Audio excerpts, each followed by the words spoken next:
Hello বন্ধুরা, তোমরা সবাই কেমন আছো? তো বন্ধুরা, আজকে সন্ধ্যাবেলা আমাদের ঘরে বানানো হচ্ছিল পিঠে। তো চলো তোমাদেরকে দেখাই। তো দুধ পুলি বানানো হবে, পুলিগুলি রেডি করা আছে এখানে, আর দুধটাকেও কিন্তু এখানে জালে বসানো হয়ে গেছে।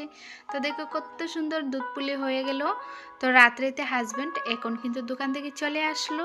তো ও হাত পা ধুয়ে আসার পর সকালবেলা আমি যে পুজো দিয়েছিলাম, তো সেই প্রসাদই রেখেছিলাম ওর জন্য, তো সেইটাই এখন ওকে দিয়ে দিলাম।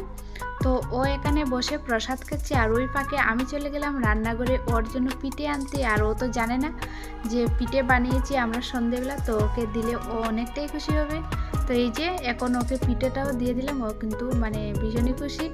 তো ও মানে প্রসাদ খেয়ে এখন পিঠেটাও খেয়ে দেখবে। তো ও খেয়ে বলবে কেমন হয়েছে, কতটা সফট দেখো।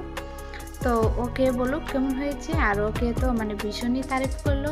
তো কেমন লাগলো আমাদের ভিডিওটা সবাই কমেন্টে জানিও। সবাইকে টাটা, বাই বাই।